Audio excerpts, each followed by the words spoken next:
और साध संगत बख्शण योग है, बख्श लेना। आओ पहला 19वीं पौड़ी दा पाठ सरवण करिए। असंख नावे असंख थाव, अगम्य अगम्य असंख लो। असंख कहे सिर पार होए, अखरी नाम अखरी सालाह।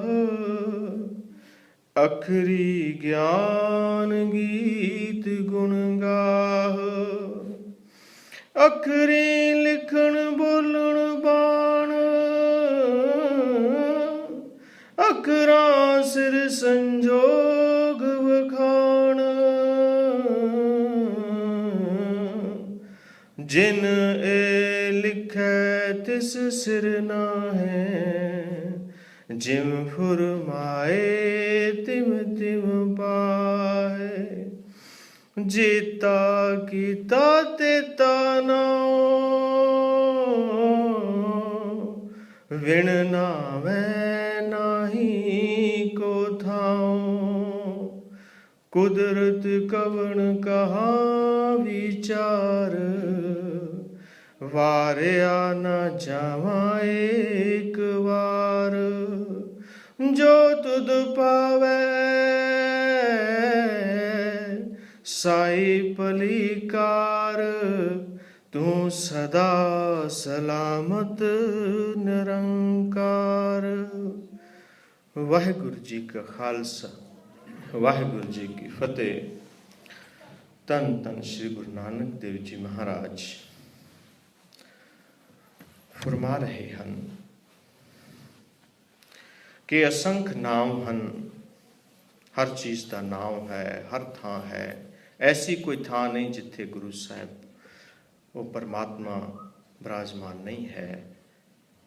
अगम अगम असंख लो, ऐसे कई जो इंसान की पहुँच तो, बुद्ध तो, शक्ति तो, शरीर की शोह तो परे हैं। ऐसे कई लो अदीप हैं जिन्हों का इंसान को क्याफा तो है, वो है पर उसकी उहदे तक पहुँच नहीं है, उसनों वो देख नहीं सकते। वो तरस रहे हैं कि कदों उन्हों की शोह प्राप्त होएगी, क्योंकि परमात्मा का पसारा जो है वो इतना बड़ा है।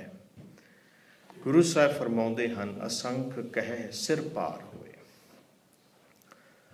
गुरु साहिब जी फरमाउंदे हैं कि असंख कहण दे नाल भी वो गिणती दे विच आ जाता है। असंख कहण दे नाल भी वो परिपूर्ण परमात्मा है, वो गिणती चाहुंदा है, उहदा साडे सिर पार पैंदा है।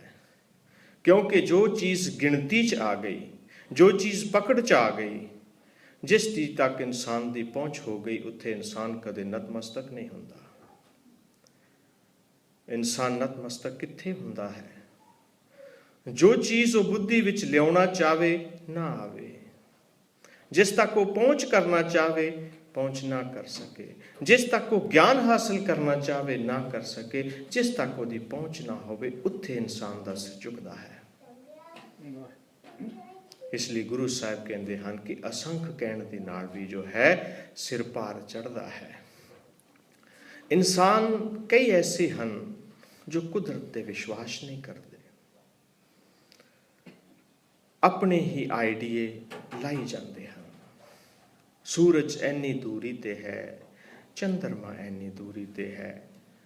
मनुख दे क्याफे जो अज करता है, मनुख दे आइडिए जो अज लाउंदा है, 50 साल बाद 100 साल बाद वो बदल जाते हैं। इंसान को अपने आप ही महसूस होता है कि जो उसने किया सी वो गलत सी।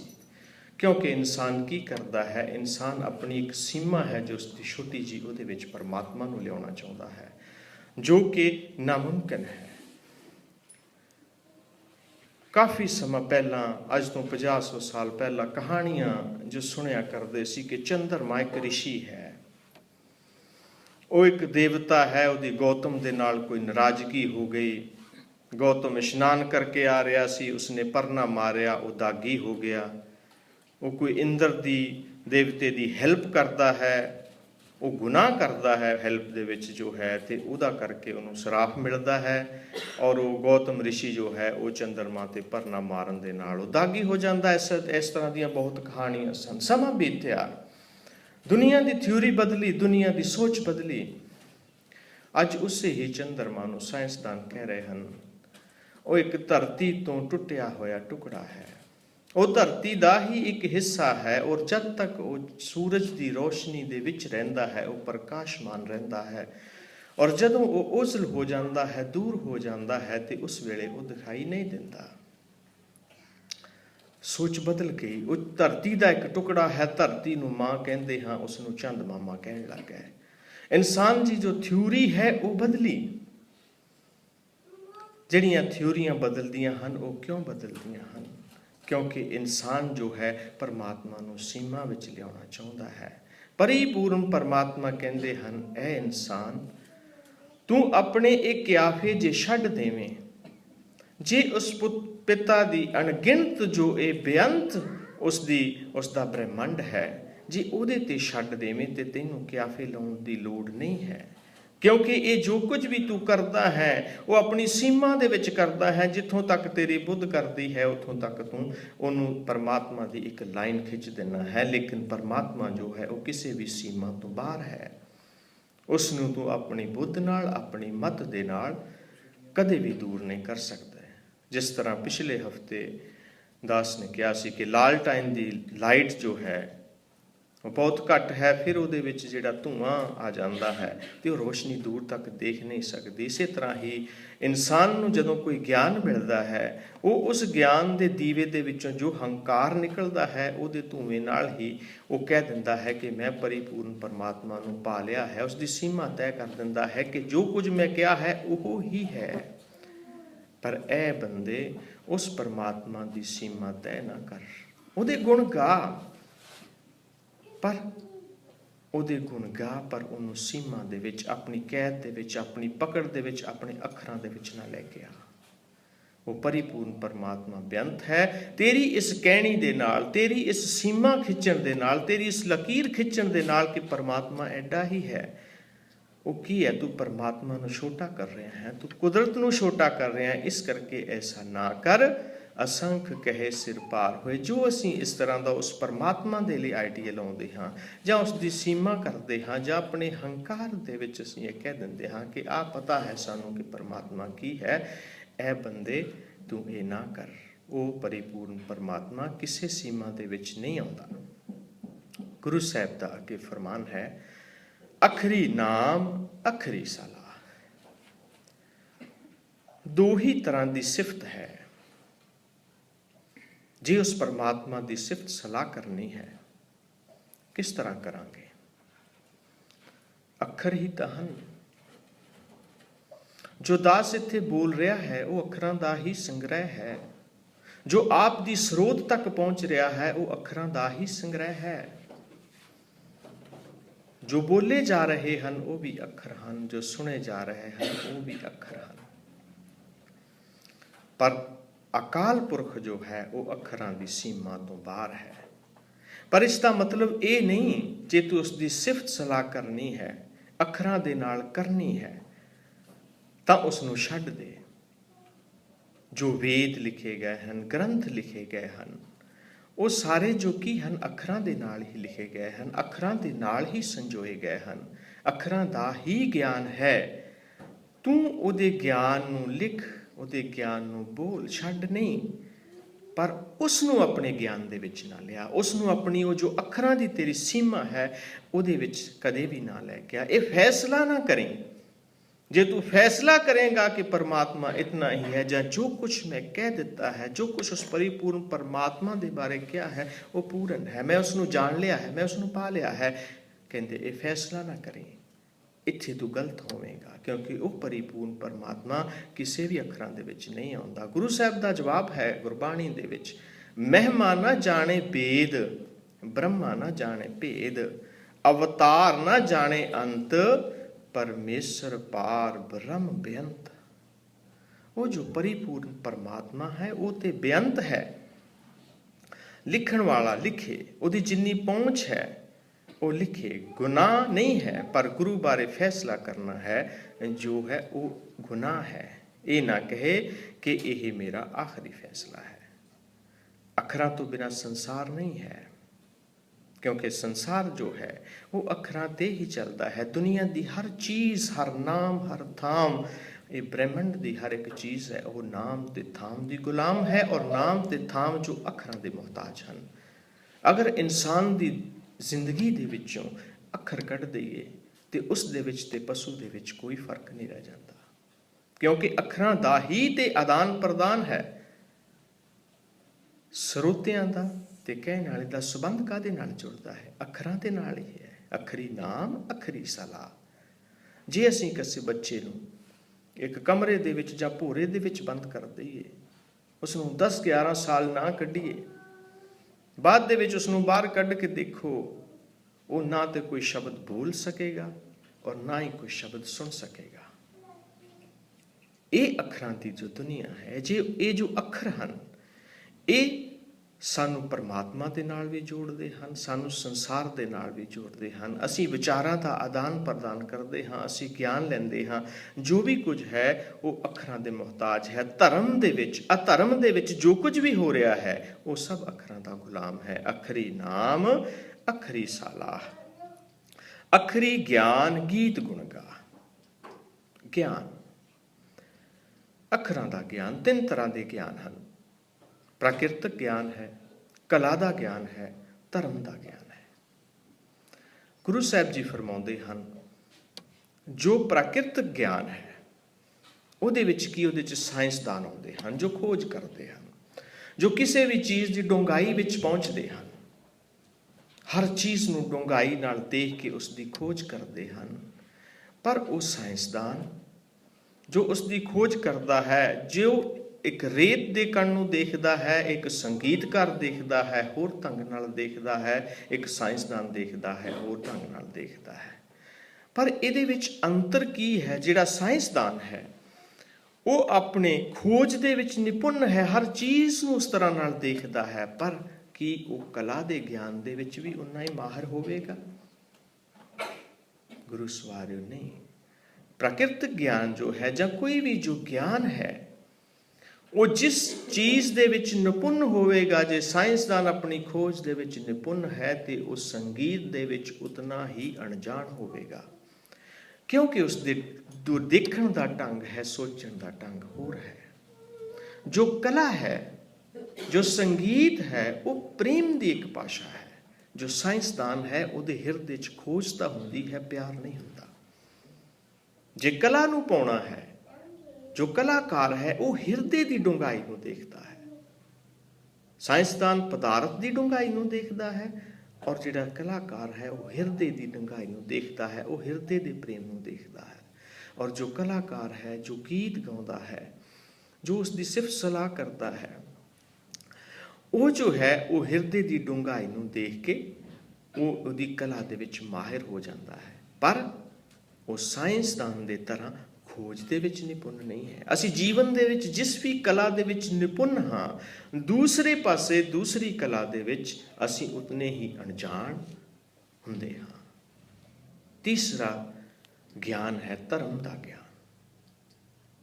ਧਰਮ ਦੇ ਵਿੱਚ ਸੰਤ ਮਹਾਂਪੁਰਸ਼, ਇਹਦੇ ਵਿੱਚ ਇੱਕ ਚੀਜ਼ ਦੇਖਣ ਵਾਲੀ ਹੈ, ਪ੍ਰਕਿਰਤਿਕ ਗਿਆਨ ਤੇ ਕਲਾ ਦਾ ਗਿਆਨ। ਇਹ ਦੋਨੋਂ ਇੱਕ ਦੂਸਰੇ ਤੋਂ ਅਲੱਗ ਹਨ। ਇੱਕ ਨੂੰ ਜਿਹਦਾ ਗਿਆਨ ਹੈ, ਦੂਸਰੇ ਦਾ ਗਿਆਨ ਨਹੀਂ ਹੈ। ਅਸੀਂ ਦੇਖਦੇ ਹਾਂ ਸੰਤ ਨੂੰ ਪੂਰਨ ਬ੍ਰਹਮ ਗਿਆਨੀ ਕਿਹਾ ਜਾਂਦਾ ਹੈ। ਜੋ ਸੰਤ ਹੈ, ਜੋ ਗੁਰਬਾਣੀ ਦੇ ਨਾਲ ਜੁੜਿਆ ਹੋਇਆ ਹੈ, ਜੋ ਉਸ ਪਰਮਾਤਮਾ ਦੇ ਨਾਲ ਜੁੜਿਆ ਹੋਇਆ ਹੈ, ਉਸ ਨੂੰ ਕਲਾ ਬਾਰੇ ਵੀ ਗਿਆਨ ਹੈ। ਗੁਰੂ ਸਾਹਿਬ ਦੀ ਜਿਤਨੀ ਗੁਰਬਾਣੀ ਹੈ ਜਾਂ ਜਿਤਨੇ ਵੀ ਅੱਜ ਤੱਕ ਵੇਦ ਲਿਖੇ ਗਏ ਹਨ, ਸਾਰੇ ਹੀ ਗੀਤਾਂ ਦੇ ਵਿੱਚ ਲਿਖੇ ਗਏ ਹਨ। ਗੁਰਬਾਣੀ ਰਾਗਾਂ ਦੇ ਵਿੱਚ ਲਿਖੀ ਗਈ ਹੈ। ਔਰ ਜੋ ਸੰਤ ਹੁੰਦਾ ਹੈ ਉਹ ਪ੍ਰਕਿਰਤਿਕ ਦਾ ਵੀ ਖੋਜੀ ਹੁੰਦਾ ਹੈ। ਉਸ ਨੂੰ ਸਰੀਰ ਬਾਰੇ, ਸਾਰੇ ਪ੍ਰਕਿਰਤਿਕ ਗਿਆਨ ਬਾਰੇ, ਕਲਾ ਬਾਰੇ, ਸਭ ਬਾਰੇ ਗਿਆਨ ਹੁੰਦਾ ਹੈ। ਜੋ ਸੰਤ ਹੈ, ਜੋ ਮਹਾਂਪੁਰਸ਼ ਹੈ, ਜੋ ਧਰਮ ਦੀ ਵਿੱਦਿਆ ਹੈ, ਧਰਮ ਦੀ ਵਿੱਦਿਆ ਦੇ ਵਿੱਚ ਇਨਸਾਨ ਪੂਰਨ ਹੁੰਦਾ ਹੈ। ਉੱਥੇ ਆ ਕੇ ਇਸੇ ਲਈ ਅਸੀਂ ਸੰਤ ਨੂੰ ਪੂਰਨ ਕਹਿੰਦੇ ਹਾਂ। ਸੰਤ ਸਾਇੰਸਦਾਨ ਨੂੰ ਪੂਰਨ ਨਹੀਂ ਕਹਿੰਦੇ, ਕਿਸੇ ਕਲਾਕਾਰ ਨੂੰ ਅਸੀਂ ਸੰਪੂਰਨ ਨਹੀਂ ਕਹਿੰਦੇ। ਸਿਰਫ ਤੇ ਸਿਰਫ ਸੰਤ ਮਹਾਂਪੁਰਸ਼ ਜੋ ਉਸ ਪਿਤਾ ਨਾਲ ਜੁੜੇ ਹੋਏ ਹਨ, ਜੋ ਉਸ ਗੁਰਬਾਣੀ ਨਾਲ ਜੁੜੇ ਹੋਏ ਹਨ, ਉਹਨਾਂ ਨੂੰ ਹੀ ਅਸੀਂ ਪੂਰਨ ਕਹਿੰਦੇ ਹਾਂ। ਗਿਆਨ, ਅਖਰੀ ਗਿਆਨ ਗੀਤ ਗੁਣ ਗਾ। ਗਿਆਨ ਜੋ ਹੈ ਉਹ ਵੀ ਅੱਖਰਾਂ ਦਾ ਮੁਹਤਾਜ ਹੈ। ਕੋਈ ਗੀਤ ਗਾਉਂਦੇ ਹਨ, ਹਾਂ, ਉਹ ਵੀ ਅੱਖਰਾਂ ਦਾ ਮੁਹਤਾਜ ਹੈ। ਗਾ ਦਾ ਅਰਥ ਹੁੰਦਾ ਹੈ ਕਿਸੇ ਚੀਜ਼ ਦੇ ਵਿੱਚੋਂ ਕੁਝ ਕੱਢ ਲੈਣਾ। ਪੁਰਾਣੇ ਸਮਿਆਂ ਦੇ ਵਿੱਚ ਜ਼ਿਮੀਂਦਾਰ ਜੋ ਸੀ, ਜਦੋਂ ਉਹਦੀ ਕਣਕ ਪੱਕ ਜਾਂਦੀ ਸੀ ਤੇ ਉਹ ਗਾ ਪਾਉਂਦਾ ਸੀ, ਤਾਂ ਕਿ ਉਹ ਜਿਹੜੇ ਸਿੱਟੇ ਹਨ ਉਹਨਾਂ ਦੇ ਵਿੱਚ ਜੋ ਦਾਣੇ ਛਿਪੇ ਹੋਏ ਹਨ ਉਹਨਾਂ ਨੂੰ ਬਾਹਰ ਕੱਢ ਲਵੇ, ਕਿਉਂਕਿ ਉਹਨਾਂ ਤੇ ਇੱਕ ਤਰ੍ਹਾਂ ਦੀ ਸਿੱਟਿਆਂ ਤੇ ਪਰਤ ਚੜੀ ਹੁੰਦੀ ਹੈ ਜਿਹਦੇ ਅੰਦਰ ਦਾਣੇ ਹੁੰਦੇ ਹਨ। ਉਹ ਜਦੋਂ ਉਸ ਦਾਣਿਆਂ ਨੂੰ ਪ੍ਰਾਪਤ ਕਰਨਾ ਚਾਹੁੰਦਾ ਹੈ ਉਹ ਗਾ ਪਾਉਂਦਾ ਹੈ। ਗਾ ਕੱਢ ਕੇ ਉਹਨਾਂ ਦਾਣਿਆਂ ਨੂੰ ਜੋ ਹੈ ਉਹ ਕੱਢ ਕੇ ਵਰਤਦਾ ਹੈ। ਗਾ ਦਾ ਮਤਲਬ ਕਿਸੇ ਚੀਜ਼ ਦੇ ਵਿੱਚੋਂ ਕੱਢਣਾ। ਹੁਣ ਜੋ ਗੁਣ ਹਨ, ਗੁਰੂ ਸਾਹਿਬ ਕਹਿੰਦੇ ਹਨ ਅਖਰੀ ਗਿਆਨ ਗੀਤ ਗੁਣ ਗਾ। ਜੋ ਗੁਣ ਹਨ ਉਹ ਸੰਸਾਰ ਦੇ ਵਿੱਚ ਤੇ ਇਨਸਾਨ ਦੇ ਵਿੱਚ ਅੰਦਰ ਛੁਪੇ ਹੋਏ ਹਨ। ਉਹਨਾਂ ਨੂੰ ਅਸੀਂ ਵਿਦਿਆ ਦੇ ਰਾਹੀਂ, ਅੱਖਰਾਂ ਦੇ ਰਾਹੀਂ, ਆਦਾਨ ਪ੍ਰਦਾਨ ਦੇ ਰਾਹੀਂ ਉਹਨੂੰ ਅਸੀਂ ਸੰਸਾਰ ਦੇ ਵਿੱਚੋਂ ਕੱਢਦੇ ਹਾਂ, ਆਪਣੇ ਹਿਰਦੇ ਵਿੱਚੋਂ ਕੱਢਦੇ ਹਾਂ। ਅਸੀਂ ਉਹ ਗਿਆਨ ਦਾ ਗਾਹ ਪਾ ਕੇ, ਅਸੀਂ ਉਹ ਵਿਦਿਆ ਦਾ ਗਾਹ ਪਾ ਕੇ ਉਹ ਜੋ ਗੁਣ ਹਨ ਸਾਡੇ ਵਿੱਚ ਛਿਪੇ ਹੋਏ, ਅਸੀਂ ਉਹਨਾਂ ਨੂੰ ਕੱਢਦੇ ਹਾਂ। ਵਿਦਿਆ ਦਾ ਮਤਲਬ ਇਹੀ ਹੈ ਕਿ ਜਿਸ ਚੀਜ਼ ਤੋਂ ਅਸੀਂ ਕੋਈ ਸੁੱਖ ਲੈ ਸਕੀਏ, ਅਸੀਂ ਦੂਸਰਿਆਂ ਨੂੰ ਸੁੱਖ ਦੇ ਸਕੀਏ। ਜੇਕਰ ਅੱਜ ਕੱਲ੍ਹ ਅਸੀਂ ਆਪਣੀ ਵਿਦਿਆ ਨੂੰ ਦੇਖਦੇ ਹਾਂ, ਸਾਡੇ ਦੇਸ਼ ਦੇ ਵਿੱਚ ਬਹੁਤ ਸਾਰੇ ਐਸੇ ਲੋਕ ਹਨ ਜਿਨ੍ਹਾਂ ਦੇ ਮਾਂ-ਬਾਪ ਬੱਚਿਆਂ ਨੂੰ ਆ ਕੇ ਕਹਿ ਦਿੰਦੇ ਹਨ, ਮੈਂ ਕਿਸੇ ਨਾਲ ਗੱਲ ਕਰ ਲਈ ਹੈ ਤੇ ਤੂੰ ਬਸ ਇਹ ਕਲਾਸ ਪਾਸ ਕਰ ਤੇ 5 ਲੱਖ ਰੁਪਈਆ ਜਾਂ 10 ਲੱਖ ਉਹਨਾਂ ਨੇ ਮੰਗਿਆ ਹੈ, ਤੇਰੀ ਨੌਕਰੀ ਪੱਕੀ ਹੈ। ਉਹਦੇ ਵਿੱਚ ਬੱਚਾ ਪੁੱਛਦਾ ਹੈ ਕਿ ਇਹ 5-10 ਲੱਖ ਰੁਪਈਆ ਕਿਉਂ? ਕਹਿੰਦੇ ਤੂੰ ਇਸ ਪੋਸਟ ਤੇ ਹੋ ਤੇ ਜਾਏ ਤੇ ਤੇਰੇ 1 ਸਾਲ ਦੇ ਵਿੱਚ ਪੂਰੇ ਹੋ ਜਾਣੇ ਹਨ।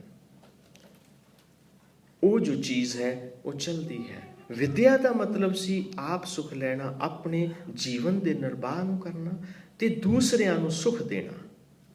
ਜੇ ਵਿਦਿਆ ਜਾਂ ਗਿਆਨ ਹੈ, ਉਸ ਦਾ ਫਾਇਦਾ ਤਾਂ ਹੀ ਹੈ ਜੇ ਤੁਸੀਂ ਆਪਣੇ ਜੀਵਨ ਦਾ ਨਿਰਬਾਹ ਕਰ ਸਕਦੇ ਹੋ, ਆਪਣੇ ਜੀਵਨ ਨੂੰ ਸੁਧਾਰ ਸਕਦੇ ਹੋ, ਔਰ ਜੋ ਤੁਹਾਡੇ ਜੀਵਨ ਦੇ ਵਿੱਚ ਸੰਸਾਰ ਹੁੰਦਾ ਹੈ ਹਰ ਇੱਕ ਨੂੰ ਸੁੱਖ ਦੇ ਸਕੋ। ਹੁਣ ਜੇ ਅਸੀਂ ਹਸਪੀਟਲ ਦੇ ਵਿੱਚ ਜਾਈਏ ਤੇ ਉਹਦੀ ਜੋ ਚੀਰਾ ਫਾੜੀ ਮਰੀਜ਼ ਦੀ ਉਹ ਤੇ ਕਰ ਦੇਣੀ ਹੈ, ਪਰ ਬਾਅਦ ਦੇ ਵਿੱਚ ਕਹਿੰਦੇ ਹਨ 1 ਹਫ਼ਤਾ ਹੋਰ ਰਹਿਣਾ ਪਵੇਗਾ। ਇਹ ਤੇ ਜਿਹੜਾ ਮਰੀਜ਼ ਸੀ ਉਹਦਾ ਆਪਰੇਸ਼ਨ ਹੋਇਆ, ਹੁਣ ਤੁਹਾਡੀ ਜੇਬ ਦਾ ਅਸੀਂ ਆਪਰੇਸ਼ਨ ਕਰਾਂਗੇ ਪੈਸੇ ਕਮਾਉਣ ਦੇ ਲਈ। ਇਹ ਚੀਜ਼ ਹੈ, ਕੋਈ ਵੀ ਗਿਆਨ ਹੈ, ਕੋਈ ਵੀ ਵਿਦਿਆ ਹੈ, ਅਸੀਂ ਅਗਰ ਉਸ ਨੂੰ ਸਹੀ ਢੰਗ ਨਾਲ ਕਰਦੇ ਹਾਂ। ਇਸੇ ਕਰਕੇ ਗੁਰੂ ਸਾਹਿਬ ਕਹਿੰਦੇ ਅਖਰੀ ਗਿਆਨ ਗੀਤ ਗੁਣ ਗਾ। ਤੂੰ ਉਹ ਗਿਆਨ ਨੂੰ ਪ੍ਰਾਪਤ ਕਰਨ ਦੇ ਲਈ ਗਾ ਪਾ, ਵਿਦਿਆ ਨੂੰ ਯੂਜ਼ ਕਰ, ਪਰ ਸਿਰਫ ਸੱਚਾ ਸੁੱਚਾ ਗਿਆਨ ਜੋ ਹੈ ਉਸ ਨੂੰ ਹਾਸਲ ਕਰਨ ਦੇ ਲਈ ਤੂੰ ਇਸ ਵਿਦਿਅਕ ਢੰਗ ਦੇ ਨਾਲ ਗਿਆਨ ਦੀ ਰੋਸ਼ਨੀ ਲੈ ਕੇ ਉਸ ਪਰਿਪੂਰਨ ਪਰਮਾਤਮਾ ਦੇ ਜੋ ਗੁਣ ਹਨ, ਜੋ ਇਸ ਸੰਸਾਰ ਦੇ ਵਿੱਚ ਬਿਖਰੇ ਹੋਏ ਗੁਣ ਹਨ, ਜੋ ਤੇਰੇ ਆਪਣੇ ਵਿੱਚ ਗੁਣ ਹਨ, ਜਿਨ੍ਹਾਂ ਤੋਂ ਤੂੰ ਅਣਜਾਣ ਹੈ, ਵਿਦਿਆ ਦਾ ਗਾ ਪਾ ਕੇ ਤੂੰ ਉਹਨਾਂ ਗੁਣਾਂ ਨੂੰ ਕੱਢ। ਅੱਖਰੀ ਲਿਖਣ ਬੋਲਣ ਬਾਣ, ਇੱਥੇ ਹੀ ਬਸ ਨਹੀਂ, ਪਰਮਾਤਮਾ ਵੀ ਅੱਖਰ ਲਿਖਦਾ ਹੈ। ਅੱਖਰੀ ਲਿਖਣ ਬੋਲਣ ਬਾਣ, ਇਹ ਬਾਣੀਆਂ ਦੇ ਹੀ ਬੋਲ ਹਨ। ਜਿੰਨੀਆਂ ਵੀ ਸਾਡੀਆਂ ਭਾਸ਼ਾਵਾਂ ਹਨ, ਕੀ ਹਨ? ਲਕੀਰਾਂ ਹਨ। ਅਸੀਂ ਚਾਈਨਾ ਦੀ ਭਾਸ਼ਾ ਨੂੰ ਦੇਖ ਲਈਏ, ਜਾਪਾਨ ਦੀ ਭਾਸ਼ਾ ਨੂੰ ਦੇਖ ਲਈਏ, ਉਰਦੂ ਨੂੰ ਦੇਖ ਲਈਏ, ਉਹ ਸਾਨੂੰ ਨਹੀਂ ਆਉਂਦੀ। ਉਹ ਕੀ ਸਾਨੂੰ ਲੱਗਦਾ ਹੈ ਇੱਕ ਲਕੀਰਾਂ ਪਈਆਂ ਹੋਈਆਂ ਹਨ, ਕਿਉਂਕਿ ਲਕੀਰਾਂ ਜਿਹੜੀਆਂ ਹਨ ਉਹ ਕਿਸੇ ਵੀ ਚੀਜ਼ ਨੂੰ ਆਪਣੇ ਅੰਡਰ ਕਰ ਲੈਂਦੀਆਂ ਹਨ। ਉਹਨਾਂ ਲਕੀਰਾਂ ਦੇ ਵਿੱਚ ਜੋ ਗਿਆਨ ਹੈ ਉਸ ਨੂੰ ਅੰਦਰ ਕੀਤਾ ਜਾਂਦਾ ਹੈ। ਅੱਖਰੀ ਲਿਖਣ ਬੋਲਣ ਬਾਣ, ਅੱਖਰਾਂ ਦੇ ਬਾਣ ਚਲਾ ਕੇ ਅਸੀਂ ਉਹਨਾਂ ਚੀਜ਼ਾਂ ਨੂੰ ਲਿਖਦੇ ਹਾਂ। ਅੱਖਰਾਂ ਸਿਰ ਸੰਜੋਗ ਖਾਣ, ਪਰਮਾਤਮਾ ਵੀ ਜੋ ਹੈ ਉਹ ਲਿਖਦਾ ਹੈ। ਅਸੀਂ ਅਗਰ ਆਪਣੇ ਮਸਤਕ ਤੇ ਦੇਖੀਏ, ਆਪਣੇ ਹੱਥਾਂ ਤੇ ਦੇਖੀਏ, ਸਾਡੇ ਲਕੀਰਾਂ ਹਨ। ਇਹ ਲਕੀਰਾਂ ਕੀ ਹਨ? ਇਹ ਉਸ ਪਰਮਾਤਮਾ ਦੀ ਲੇਖਣੀ ਹੈ। ਉਸ ਪਰਮਾਤਮਾ ਨੇ ਸਾਡੇ ਕਰਮ ਲਿਖੇ ਹੋਏ ਹਨ। ਇਹ ਅਲੱਗ ਗੱਲ ਹੈ। ਅੱਖਰਾਂ ਸਿਰ ਸੰਜੋਗ ਵਿਖਾਣ, ਜੇ ਸੰਜੋਗ ਵੀ ਕਿਸੇ ਦਾ ਲਿਖਦਾ ਹੈ ਉਹ ਵੀ ਇਹਨਾਂ ਲਾਈਨਾਂ ਦੇ ਵਿੱਚ ਹੀ ਹੈ, ਇਹਨਾਂ ਅੱਖਰਾਂ ਦੇ ਵਿੱਚ ਹੀ ਹੈ। ਅਸੀਂ ਮੱਥੇ ਦੀ ਰੇਖਾ ਕਹਿ ਦਿੰਦੇ ਹਾਂ, ਹੱਥ ਦੀਆਂ ਰੇਖਾਵਾਂ ਕਹਿ ਦੇਣਾ ਤੇ ਮਸਤਕ ਤੇ ਰੇਖਾ ਹੈ, ਪਰ ਉਹ ਰੇਖਾ ਉਸ ਪਰਮਾਤਮਾ ਨੇ ਅੱਖਰ ਹੀ ਲਿਖੇ ਹੋਏ ਹਨ। ਇਹ ਅਲੱਗ ਗੱਲ ਹੈ ਕਿ ਸਾਨੂੰ ਉਸ ਪਰਿਪੂਰਨ ਪਰਮਾਤਮਾ ਦੀ ਭਾਸ਼ਾ ਜੋ ਹੈ ਉਹ ਨਹੀਂ ਆਉਂਦੀ। ਅਸੀਂ ਉਸ ਤੋਂ ਅਗਿਆਨੀ ਹਾਂ, ਸਾਨੂੰ ਉਸ ਦਾ ਪਤਾ ਨਹੀਂ ਹੈ। ਇਸ ਕਰਕੇ ਅਸੀਂ ਉਹਨਾਂ ਜੋ ਲਿਖੇ ਹੋਏ ਅੱਖਰ ਹਨ ਉਸ ਪਰਮਾਤਮਾ ਦੇ, ਦੋ ਇਨਸਾਨ ਦੋ ਬੋਲ ਬੋਲਦੇ ਹਨ ਮਿੱਠੇ, ਉਹਨਾਂ ਦੇ ਸੰਜੋਗ ਬਣ ਜਾਂਦੇ ਹਨ। ਕੋਈ ਜਾਣਦਾ ਨਹੀਂ ਹੈ, ਉਸ ਨੂੰ ਤੁਸੀਂ ਮਿਲੇ ਹੋ, ਤੁਸੀਂ ਦੋ ਚਾਰ ਬੋਲ ਮਿੱਠੇ ਬੀਤੇ ਹੈ, ਤੁਹਾਡੀ ਜ਼ਿੰਦਗੀ ਦੀਆਂ ਸਾਂਝਾਂ ਬਣ ਗਈਆਂ। ਇਹ ਕੀ ਨੇ? ਇਹ ਅੱਖਰ ਹੀ ਹਨ। ਉਹ ਪਰਮਾਤਮਾ ਵੀ ਅੱਖਰ ਲਿਖਦਾ ਹੈ। ਮੱਥੇ ਦੀਆਂ ਰੇਖਾਵਾਂ ਜੋ ਹਨ, ਜੋਤਸ਼ੀ ਜੋ ਹਨ, ਉਹਨਾਂ ਨੇ ਇਹਨਾਂ ਨੂੰ ਕੀ ਕੀਤਾ? ਉਹਨਾਂ ਨੇ ਇਹ ਰੇਖਾਵਾਂ ਕਿ ਇਸ ਰੇਖਾ ਵਾਲੇ ਬੰਦੇ ਦੇ ਨਾਲ ਜੀਵਨ ਦੇ ਵਿੱਚ ਆ ਵਾਪਰਿਆ। ਉਹਨਾਂ ਨੇ ਉੱਥੋਂ ਸੀ ਜੋ ਉਹ ਜੋਤਿਸ਼ ਪ੍ਰਾਪਤ ਕਰ ਲਿਆ। ਉਹਨਾਂ ਨੇ ਇੱਕ ਆਈਡੀਆ ਲਾਇਆ, ਇੱਕ ਕਿਆਫਾ ਲਾਇਆ, ਪਰ ਜੋ ਉਸ ਪਿਤਾ ਦੀਆਂ ਜੋ ਰੇਖਾਵਾਂ ਹਨ ਉਹਨਾਂ ਨੂੰ ਅਸੀਂ ਨਹੀਂ ਪੜ੍ਹ ਸਕਦੇ। ਉਹ ਮੱਥੇ ਦੀਆਂ ਰੇਖਾਵਾਂ ਉਸ ਪਰਿਪੂਰਨ ਪਰਮਾਤਮਾ ਦੀ ਜੋ ਹੈ ਲਿਖਣੀ ਹੈ। ਇਸੇ ਲਈ ਤੇ ਗੁਰੂ ਸਾਹਿਬ ਨੇ ਕਿਹਾ, ਜੈਸੀ में आवे खसम की बाणी तैसरा करी ज्ञान वे लालो, तुर की बाणी आई तिन सगली चिंत मुटाई। ਇਹ ਸਭ ਕੁਝ ਕੀ ਹੈ? ਇਹ ਸਭ ਕੁਝ ਅੱਖਰ ਹੀ ਦੇ ਹਨ। ਅੱਖਰਾਂ ਦੇ ਨਾਲ ਹੀ ਤੇ ਜੀਵਨ ਹੈ। ਜੇ ਧਾਰਮਿਕ ਜੀਵਨ ਹੈ, ਅਧਾਰਮਿਕ ਜੀਵਨ ਹੈ, ਦੋਨੋਂ ਹੀ ਅੱਖਰਾਂ ਦੇ ਨਾਲ ਹੀ ਚੱਲਦੇ ਹਨ। ਅੱਖਰੇ ਲਿਖਣ ਬੋਲਣ ਬਾਣ, ਅੱਖਰਾਂ ਸਿਰ ਸੰਜੋਗ ਖਾਣ। ਗੁਰੂ ਸਾਹਿਬ ਜੀ ਫਰਮਾਉਂਦੇ ਹਨ, ਜਿਨ ਇਹ ਲਿਖੇ ਤਿਸ ਸਿਰ ਨਾ ਹੈ। ਜਿਸ ਪਰਿਪੂਰਨ ਪਰਮਾਤਮਾ ਨੇ ਇਹ ਅੱਖਰ ਲਿਖੇ ਹਨ, ਉਹ ਇਸ ਲੇਖਣੀ ਦੇ ਵਿੱਚ ਨਹੀਂ ਆਉਂਦਾ। ਉਹਨੇ ਅੱਖਰ ਲਿਖੇ ਹਨ। ਇਹ ਇਨਸਾਨ ਜੇ ਤੂੰ ਉਸ ਪਰਮਾਤਮਾ ਨੂੰ ਲਿਖਣ ਦੇ ਵਿੱਚ ਲੈ ਕੇ ਆਉਣਾ ਚਾਹੁੰਦਾ ਹੈ, ਤੂੰ ਕਦੇ ਨਹੀਂ ਲਿਆ ਸਕਦਾ। ਉਹ ਇਹਨਾਂ ਲਕੀਰਾਂ ਦਾ ਮੁਹਤਾਜ ਨਹੀਂ ਹੈ। ਗੁਰੂ ਸਾਹਿਬ ਨੇ ਗੁਰਬਾਣੀ ਦੇ ਵਿੱਚ ਫਰਮਾਇਆ ਹੈ, ਪੋਹ ਪਮਦ ਸਿਰਫ ਫੁੱਲ ਦੱਸਿਆ ਹੈ। ਗੁਰੂ ਸਾਹਿਬ ਨੇ ਕਿਹਾ ਕਿ ਉਹ ਪਰਮਾਤਮਾ ਜੋ ਹੈ, ਪੋਹ ਮਦ ਮੈਂ ਮਾਫ ਕਰਨਾ, ਹਾਂਜੀ, ਪੋਹ ਮਦ ਮੈਂ ਬਾਸ ਬਸਤਾ ਹੈ, ਕਿ ਉਹ ਜੋ ਪਰਮਾਤਮਾ ਹੈ ਉਹਨੂੰ ਅਸੀਂ ਫੁੱਲ ਕਿਉਂ ਨਹੀਂ ਕਿਹਾ? ਜੇ ਅਸੀਂ ਉਸ ਨੂੰ ਫੁੱਲ ਕਹਿੰਦੇ ਹਾਂ, ਉਹ ਕੀ ਹੈ? ਸਾਡੇ ਉਹ ਅੰਡਰ ਆ ਗਿਆ। ਉਹਦੇ ਅਸੀਂ ਨਾਪ ਤੋਲ ਸਕਦੇ ਹਾਂ ਕਿ ਫੁੱਲ ਹੈ, ਉਹ ਕਿੰਨੇ ਆਕਾਰ ਦਾ ਹੈ, ਉਹ ਕਿੱਡਾ ਹੈ। ਲੇਕਿਨ ਗੁਰੂ ਸਾਹਿਬ ਨੇ ਉਹਨੂੰ ਖੁਸ਼ਬੂ ਬੋਲਿਆ ਹੈ। ਖੁਸ਼ਬੂ ਜੋ ਕੀ ਹੈ, ਉਹ ਕਿਸੇ ਵੀ ਚੀਜ਼ ਦੀ ਮੁਹਤਾਜ ਨਹੀਂ ਹੈ। ਖੁਸ਼ਬੂ ਅੱਖਰਾਂ ਦੀ ਮੁਹਤਾਜ ਨਹੀਂ ਹੈ। ਖੁਸ਼ਬੂ ਦੀ ਕੋਈ ਸੀਮਾ ਨਹੀਂ ਹੈ। ਉਹ ਜੋ ਖੁਸ਼ਬੂ ਹੈ ਉਹ ਹਰ ਇੱਕ ਨੂੰ ਹੀ ਮਿਲਦੀ ਹੈ। ਪਰ ਉਹਨੂੰ ਅਸੀਂ ਇੱਥੋਂ ਤੱਕ ਜੇ ਫੁੱਲਾਂ ਦੇ ਨਾਂ ਦੇ ਉੱਤੇ ਰੰਗਾਂ ਦੇ ਵੀ ਨਾਂ ਪੈ ਗਏ। ਗੁਲਾਬੀ ਰੰਗ ਗੁਲਾਬ ਦੇ ਫੁੱਲ ਤੋਂ ਹੀ ਬਣਿਆ ਹੈ ਨਾ, ਕਿ ਇਹ ਗੁਲਾਬੀ ਰੰਗ ਦਾ ਹੈ।